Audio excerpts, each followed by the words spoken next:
कृष्ण गोविंद हरे मुरारी हे नाथ नारायण वासुदेव अनंत वैकुंठ मुकुंद कृष्ण अनंत वैकुंठ मुकुंद कृष्ण गोविंद दामोदर माधवेति गोविंद दामोदर माधवेति गोविंद दामोदर माधवेति।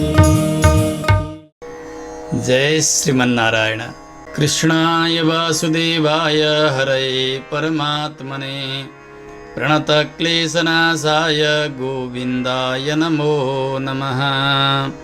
ॐ नमो भगवते वासुदेवाय। अथ द्वितीयोऽध्यायः। नारद उवाच वृथा खेदयसे बाले अहो चिन्तातुरा कथम् श्रीकृष्णचरणाम्भोजं स्मर दुःखं गमिष्यति।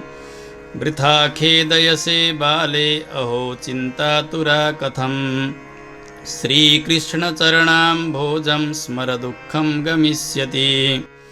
द्रौपदी च परित्राता येन कौरवकस्मलात् पालिता गोपसुन्दर्यस्य कृष्णः क्वापि नो गतः।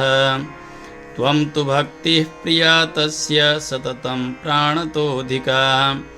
त्वया हूतस्तु भगवान् याति नीचगृहेष्वपि।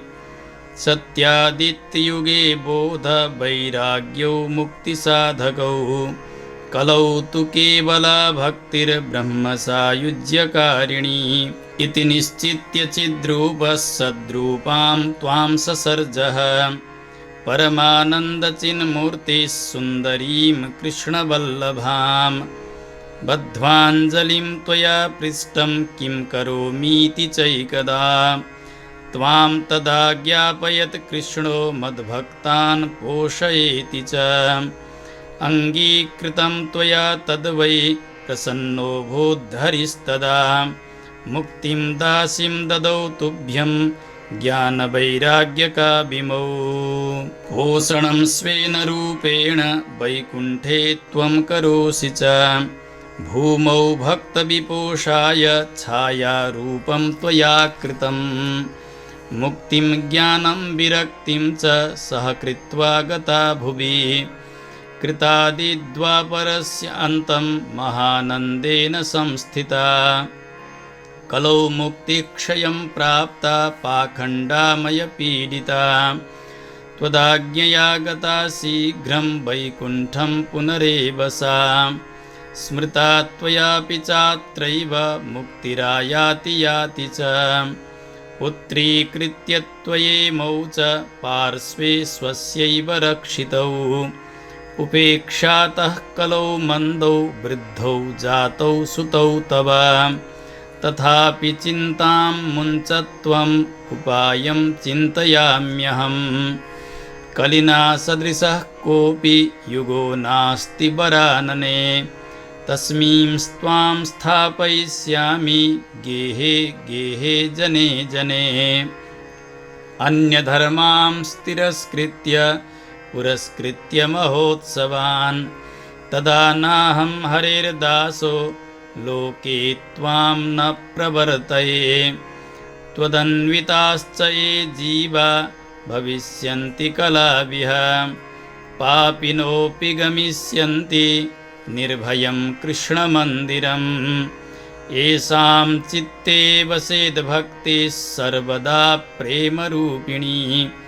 न ते पश्यन्ति कीनाशं स्वप्नेऽप्यमलमूर्तयः। न प्रेतो न पिशाचो वा राक्षसो वासुरोऽपि वा। भक्तियुक्तमनस्कानां स्पर्शनेन प्रभुर्भवेत्। न तपोभिर्न वेदैश्च न ज्ञानेनापि कर्मणा। हरिर्हि साध्यते भक्त्या प्रमाणं तत्र गोपिकाः। नृणां जन्मसहस्रेण भक्तौ प्रीतिर्हि जायते। कलौ भक्तिः कलौ भक्तिर्भक्त्या कृष्णः पुरस्थितः।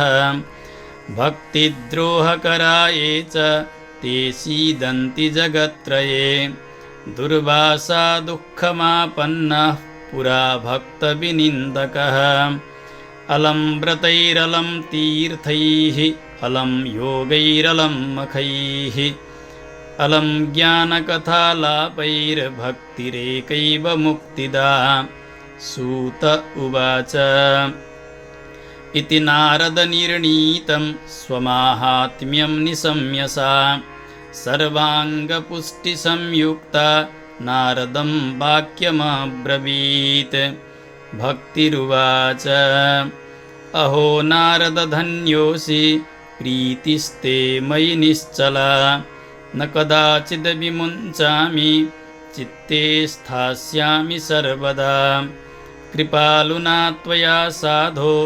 मद्बाधाध्वंसिताक्षणात् पुत्रयोश्चेतना नास्ति ततो बोधय बोधय सूत उवाच तस्या वचः समाकर्ण्य कारुण्यं नारदो गतः तयोर्बोधनमारेभे कराग्रेण विमर्दयन् मुखं संयोज्य कर्णान्ते शब्दमुच्चैः समुच्चरन् ज्ञानप्रबुध्यतां शीघ्रं रे वैराग्यप्रबुध्यतां वेदवेदान्तघोषैश्च गीतापाठैर्मुहुर्मुहुः बोध्यमानौ तदा तेन कथञ्चित् चोत्थितौ बलात् नेत्रैरनवलोकन्तौ जृम्भन्तौ सालसा बुभौ बकवत्पलितौ प्रायः शुष्ककाष्ठसमाङ्गकौ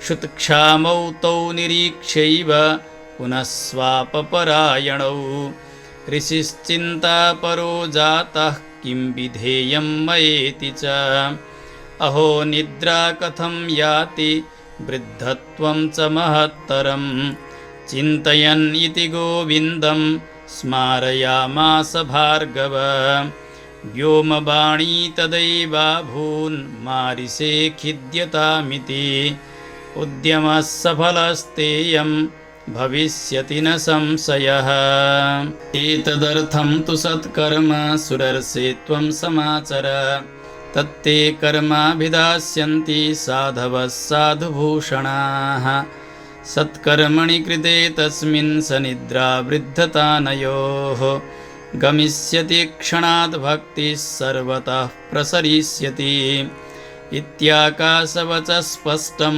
तत्सर्वैरपि विश्रुतं नारदो विस्मयं लेभे नेदं ज्ञातमिति ब्रुवन् नारद उवाच अनयाकाशवाण्यापि गोप्यत्वेन निरूपितं किं वा तत्साधनं कार्यं येन कार्यं भवेत्तयोः क्व भविष्यन्ति सन्तस्ते कथं दास्यन्ति साधनं मयात्र किं प्रकर्तव्यं यदुक्तं व्योमभाषया सूत उवाच तत्र द्वावपि संस्थाप्य निर्गतो नारदो मुनिः तीर्थं तीर्थं विनिष्क्रम्य पृच्छन्मार्गे मुनीश्वरान् वृत्तान्तः श्रूयते सर्वैः किञ्चिन्निश्चित्य नोच्यते असाध्यं केचन प्रोचुर्दुर्गेयमिति चापरे मूकीभूतास्तथान्ये तु कियन्तस्तु पलायिताः हाहाकारो महानासीत् त्रैलोक्ये विस्मयावहः वेदवेदान्तघोषैश्च गीतापाठैर्विबोधितं भक्तिज्ञानविरागाणां नोदतिष्ठत्रिकं यदा उपायो नापरोऽस्तीति कर्णे कर्णे जपञ्जनाः योगिना नारदेनापि स्वयं न ज्ञायते तु यत् तत्कथं शक्यते वक्तुम् इतरैरिह मानुषैः एवं ऋषिगणैः पृष्टैर्निर्णीयोक्तं दुरासदं ततश्चिन्तातुरः सोऽथ बदरीवनमागतः तपश्चरामि चात्रेति तदर्थं कृतनिश्चयः तावद्ददर्श पुरतः सनकादीन् मुनीश्वरान् कोटिसूर्यसमाभासान् उवाच मुनिसत्तमः नारद उवाच इदानीं भूरिभाग्येन भवद्भिः सङ्गमोऽभवत् कुमारा ब्रुवतां शीघ्रं कृपां कृत्वा ममोपरि भवन्तो योगिनः सर्वे बुद्धिमन्तो बहुश्रुताः पञ्चहायनसंयुक्ताः पूर्वेषामपि पूर्वजाः सदा वैकुण्ठनिलया हरिकीर्तनतत्पराः लीलामृतरसोन्मत्ताः कथामात्रैकजीविनः हरिः शरणमेवं हि नित्यं येषां मुखे वचः अतः कालसमादिष्टा जरायुष्मान्न बाधते येषां भ्रूभङ्गमात्रेण द्वारपालौ हरेः पुरा भूमौ निपतितौ सद्यो यत्कृपातः पुरं गतौ अहो भाग्यस्य योगेन दर्शनं भवतामिह अनुग्रहस्तु कर्तव्यो मयि दीने दयापरैः अशरीरगिरोक्तं यत् तत् किं साधनमुच्यताम् अनुष्ठेयं कथं तावत् प्रब्रुवन्तु सविस्तरम् भक्तिज्ञानविरागाणां सुखमुत्पद्यते कथं स्थापनं सर्ववर्णेषु प्रेमपूर्वं प्रयत्नतः कुमारा ऊचुः मा चिन्तां कुरु देवर्षे हर्षं चित्ते समावह उपायः सुखसाध्योऽत्र वर्तते पूर्व एव हि अहो नारद धन्योऽसि विरक्तानां शिरोमणिः सदा श्रीकृष्णदासानाम् अग्रणीर्योगभास्करः त्वयि चित्रं न मन्तव्यं भक्त्यर्थम् अनुवर्तिनी घटते कृष्णदासस्य भक्तेः संस्थापना सदा ऋषिभिर्बहवो लोके पन्थानः प्रकटीकृताः श्रमसाध्याश्च ते सर्वे प्रायः स्वर्गफलप्रदाः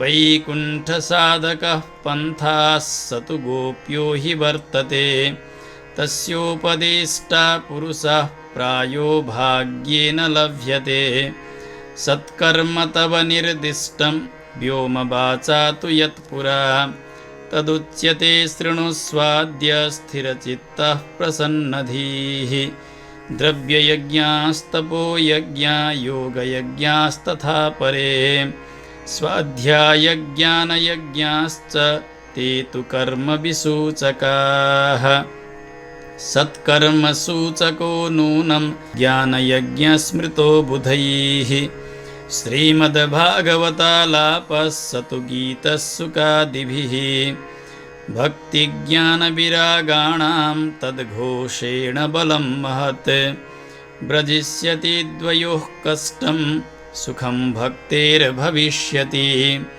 प्रलयं हि गमिष्यन्ति श्रीमद्भागवतध्वनेः कलेर्दोषा इमे सर्वे सिंहशब्दाद् वृका इव ज्ञानवैराग्यसंयुक्ता भक्तिः प्रेमरसावहा प्रतिगेहं प्रतिजनं ततः क्रीडां करिष्यति नारद उवाच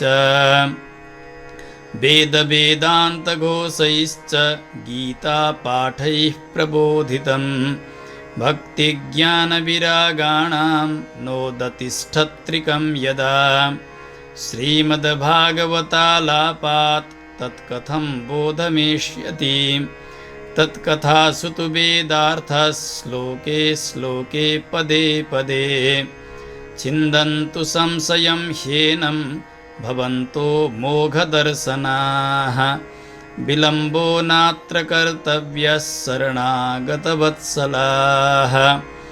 कुमारा ऊचुः वेदोपनिषदां साराज्जाता भागवती कथा अत्युत्तमा ततो भाति पृथग्भूता फलाकृतिः आमूलाग्रं रसस्तिष्ठन्नास्तेन स्वाद्यते यथा स भूयः सम्पृथग्भूतः फले विश्वमनोहरः यथा दुग्धे स्थितं सर्पिर्न स्वादायोपकल्पते पृथग्भूतं हि तद्गव्यं देवानां रसवर्धनम् इक्षूणामपि मध्यान्तं शर्करा व्याप्य तिष्ठति पृथग्भूता च सा मिष्टा तथा भागवती कथा इदं भागवतं नाम पुराणं ब्रह्मसंहितं भक्तिज्ञानविरागाणां स्थापनाय प्रकाशितं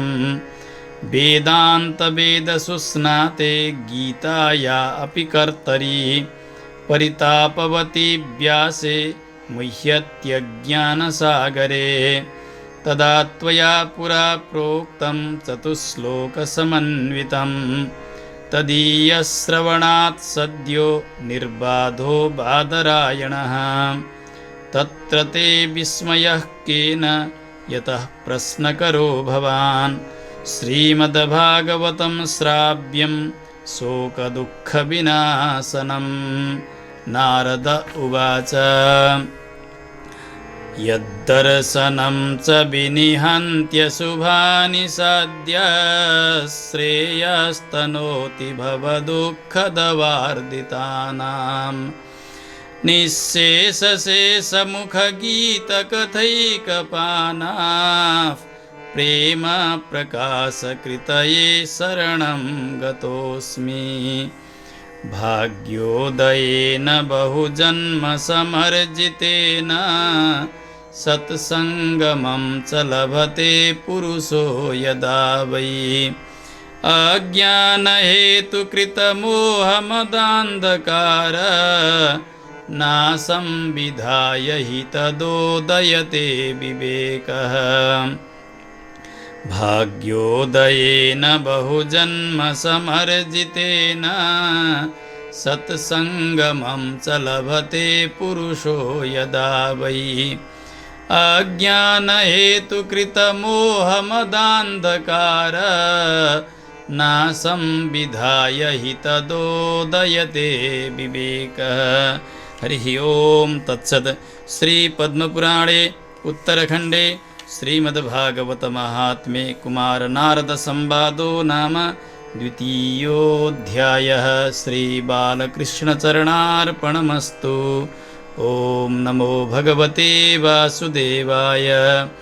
कृष्णाय वासुदेवाय हरये परमात्मने प्रणतक्लेशनाशाय गोविन्दाय नमो नमः। जय श्रीमन्नारायण। कृष्ण गोविंद हरे मुरारी हे नाथ नारायण वासुदेव। अनंत वैकुंठ मुकुंद कृष्ण अनंत वैकुंठ मुकुंद कृष्ण गोविंद दामोदर